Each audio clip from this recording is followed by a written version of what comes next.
일본이 중국 산샤댐에 대해 조롱 섞인 반응을 보이는 이유는 올 초만 해도 시진핑의 일본 방문을 적극 추진하며 경제위생을 노리던 아베가 홍콩 사태 이후 완전히 미국 측으로 태세 전환을 공공연히 하고 있고, 최근 중국 순찰선이 센카쿠제도 중국명 조호도에 100일 연속 이상으로 침범하자 반중 정서가 확산되었기 때문입니다. 일본 입장에서 중국이 싫은 것은 공감할 수도 있겠습니다만, 산샤댐이 붕괴한다면 큰 인명피해까지 날 수 있는데, 일반인들이야 저주 섞인 말들을 할 수도 있겠지만 일본은 메이저 언론들까지 산샤댐을 이용해서 노골적인 혐중 보도를 쏟아내고 있습니다. 뭐 남의 싸움 구경이 제일 재미있다고 하니까 흥미로운 보도 내용들을 먼저 살펴보면, 유명 우익 언론인 현대비즈니스는 공포의 부정적인 유산 산샤댐은 결국 폭파로 철거해야 한다라는 주장을 합니다. 산샤댐은 원래부터 만들어지면 안 되는 것이라는 이유로 중국 청와대의 황만리 교수는 산샤댐 계획에 강력 반대를 했었다는 예를 소개합니다.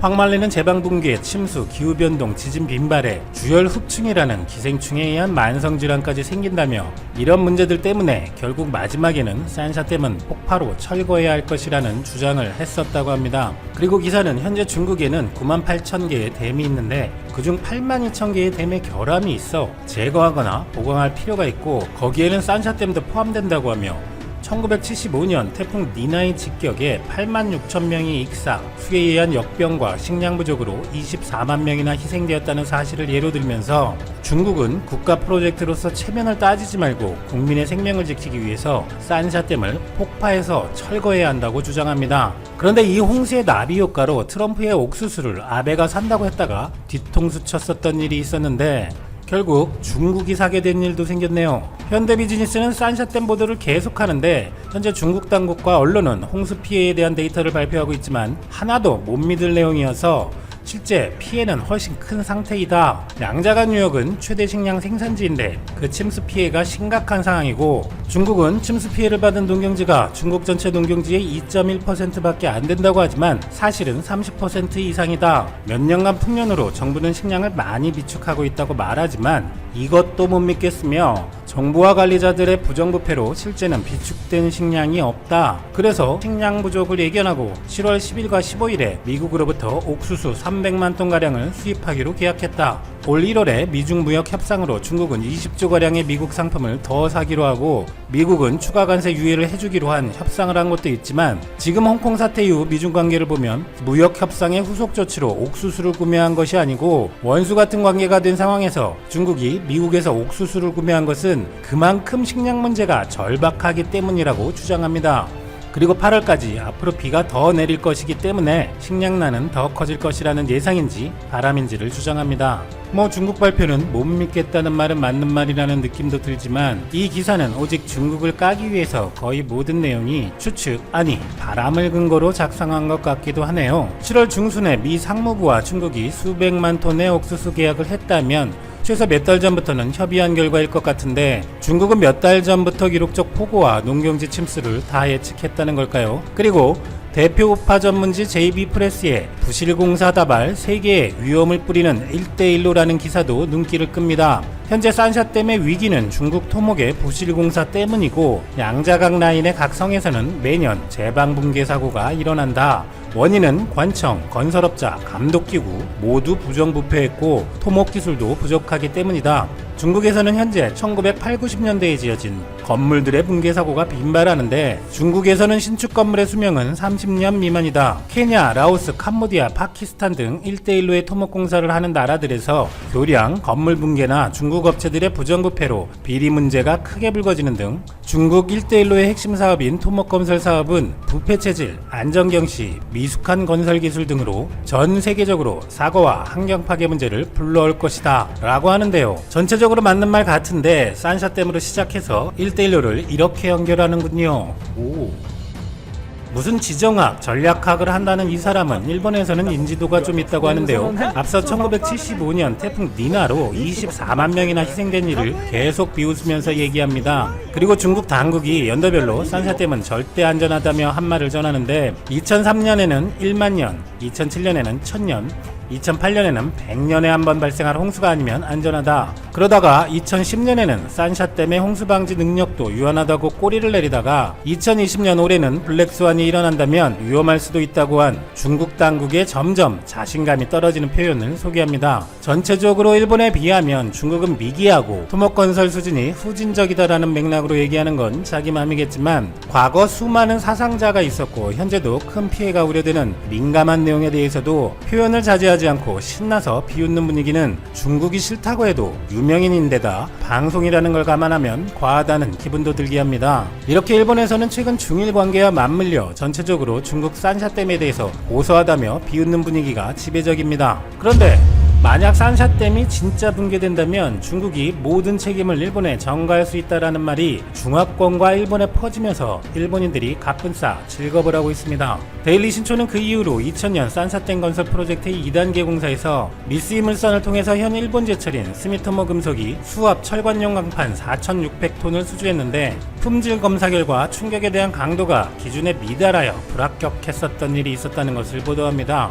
그런데 그 후 2017년에 세계를 떠들썩하게 했던 일본 고베제강의 품질 데이터의 변조 사건이 발각되었을 때 중국 언론들은 이런 일본 제조업 전반의 부정을 17년 전에 이미 산샤댐용 강판 납품 시 중국인은 간파하고 있었다라는 기사를 내어 온라인에 많이 퍼졌고 이번 수해가 본격화할 때도 산샤댐을 검색하면 일본 강판 불량이라는 내용이 종종 검색 가능했다고 합니다. 그러나 7월 12일 시진핑이 수해 대책 및 재난구호에 전력을 다할 것이라고 지침을 내자 이를 계기로 인터넷을 검열하는 중국 당국은 산샤댐에 대해 이런저런 불안한 소리가 나오는 기록을 삭제하고 보도도 통제하고 있는데 만약 실제로 산샤댐이 붕괴가 된다면 중국 정부는 일본의 강판 불량 사건을 다시 확산시켜 책임을 전가할 가능성이 크다는 것입니다. 산샤댐 붕괴는 실로 대참사이니 중국 정부도 국민을 이해시키는 것은 불가능하고 국민들의 비난의 화살을 외부인 일본에 돌리는 것이 효과적이라는 것이죠. 이에 대해 신문은 당시 불량 문제가 있어서 상호 합의하에 대체품을 납품했고 2003년 산샤댐의 3기 공사 때도 다시 강판을 수주했었기 때문에 문제는 없는 것이라고 하면서도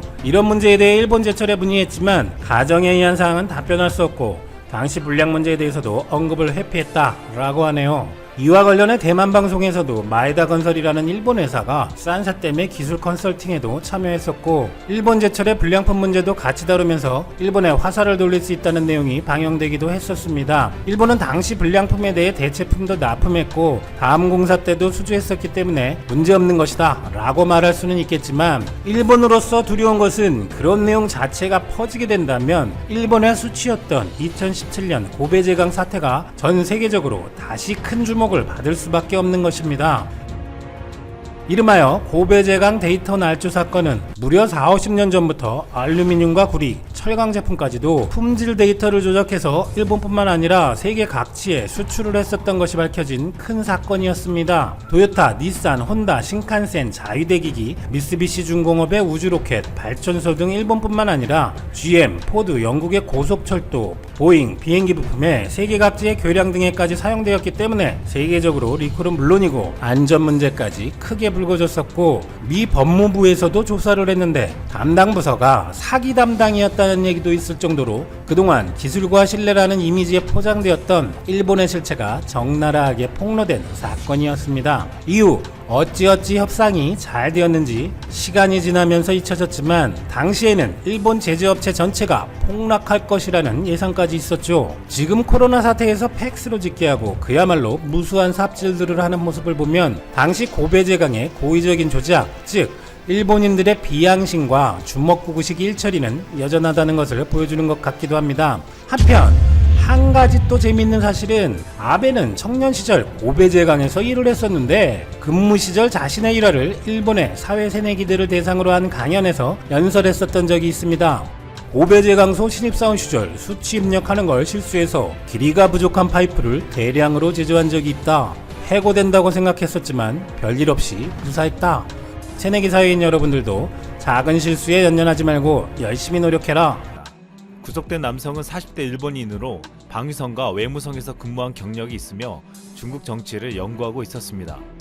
구속된 교수는 스파이 활동 등으로 국가안전위해죄에 관한 혐의를 받는 것으로 전해졌습니다. 중국은 이미 올해 한 50대 일본인 남성에게 스파이 혐의를 적용해 징역 15년형을 선고한 바 있었고, 한 70대 일본인 남성에게는 국가기밀 절도죄를 적용해 징역 5년 6개월형을 선고했습니다. 중국에선 2015년 이후 간첩행위에 관련되어 일본인 남녀 총 13명이 구속되었습니다. 하지만 모두 민간인이었는데 중공무원인 국립대 교수가 구속된 것은 이번이 처음이었습니다. 이들은 모두 일본 정보기관과 관련되어 중국의 정보를 유출한 스파이 혐의가 인정되었습니다. 일본 정부는 공식적으로 외국에 스파이를 보낸 일이 없다고 부인했고, 일본 스가 관방장관은 우리나라는 절대 그런 일을 하지 않는다. 이는 모든 나라에 대해서도 마찬가지라고 강조한 바 있습니다. 하지만 일본의 첩보 활동은 사실 공공연한 비밀에 속한다는 주장이 나왔습니다. 시사저널은 일본에 거주하는 한 북한 전문 저널리스트 K씨로부터 매우 중요한 증언을 보도했습니다. K씨는 중국에서 일본 공안 관계자로부터 필요한 만큼의 금전적인 지원을 보장해 줄 테니 북한에 대한 정보를 제공해 달라고 제안을 받았다고 했습니다. 또한 그는 일본은 한국인에게도 과거 군사정권 시절 정치적으로 망명 혹은 피신해 있는 이들을 대상으로 이런 정보를 수집하게 한 전력이 있다고 말했습니다.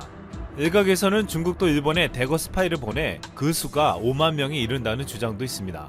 최근 일본에서 중국 스파이가 잡혔는데 이번 일본 스파이 구속은 그의 대항적인 성격이 있다고 분석되기도 했습니다. 그런데 문제는 한국에도 일본 스파이가 활동하고 있다는 것입니다.